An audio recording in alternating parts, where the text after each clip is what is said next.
pays est en guerre. Je vais nous poser la question, nous tous qui sommes ici, qui d'entre nous ici peut accepter que son enfant qui vient de terminer soit l'université, soit les humanités, aille à Kamina faire la formation militaire pour défendre le pays? Personne n'enverra son enfant. Justement parce que nos militaires ne sont pas bien payés. Et nous tous ici, nous allons dire que c'est gâcher l'avenir d'un enfant, l'envoyer faire l'armée. C'est inexplicable pour un pays en guerre. Ici, je me rappelle que lorsque le Japon frappa les États-Unis à Pearl Harbor, les Américains furent mobilisés. Chaque dignitaire du régime à l'époque envoyait un enfant faire les services militaires. Les ministres, les députés et autres.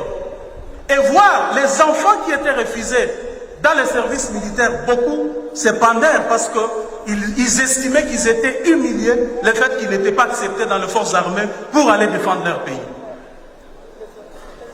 Et chez nous, nous-mêmes hommes politiques, nous ne savons pas envoyer nos enfants faire l'armée pour protéger notre pouvoir. C'est très grave parce que notre budget pose déjà problème. Je ne veux pas aller dans des... Je vais rester dans les chiffres, monsieur le Premier ministre. Je vous fais une proposition. En fait, certainement, nous allons, je vais revenir à l'ECOFIN. Mais accordez-moi une minute seulement, je vais aller dans les chiffres que le budget nous a donnés. Monsieur le Premier ministre, en ce qui concerne le fonctionnement des institutions, vous y avez alloué 261 milliards 532 millions 945 588 francs congolais. Nous vous proposons la réduction de 30%. Et en ce qui concerne les frais de fonctionnement, FCIR et autres, vous y avez alloué 791 milliards 525 millions 821 811 francs congolais. Nous vous proposons la réduction de 50%. Et ainsi de suite, 30% aussi dans les interventions.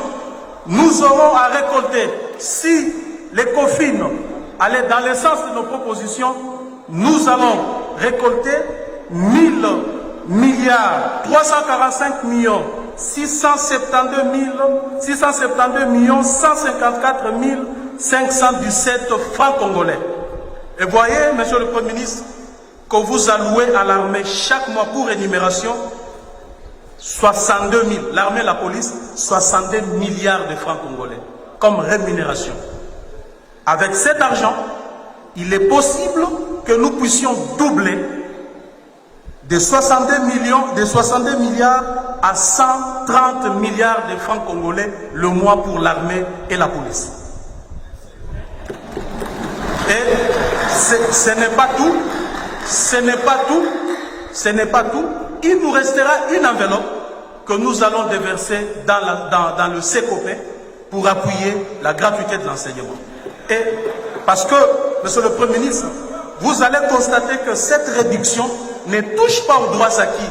Parce qu'en réalité, si nous étions sérieux, on aurait touché même à ce qu'on appelle droits acquis. C'est-à-dire salaire des députés, des ministres et de tout le monde dans ce pays. Parce que nous sommes un pays, nous sommes en difficulté. On ne doit pas donner l'impression que nous demandons à notre peuple de faire des sacrifices, alors que nous-mêmes dirigeants, nous ne faisons pas ces sacrifices.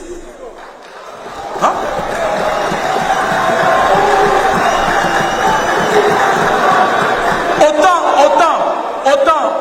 Autant tout le monde fait les sacrifices, nous demandons au peuple de faire le sacrifice, nous devons prêcher par l'exemple. Nous devons accepter qu'aujourd'hui, ce qu'un ministre touché hier soit divisé par deux. Nous devons accepter que ce qu'un député touché hier soit divisé par deux. Ce n'est pas du populisme, je suis sérieux et je sais de quoi je parle. Alors, chers collègues, pour chiter, de toute façon, le Premier ministre n'a rien à faire pour l'instant. Parce qu'il a déjà déposé ses projets de budget. C'est nous qui en sommes maintenant le maître.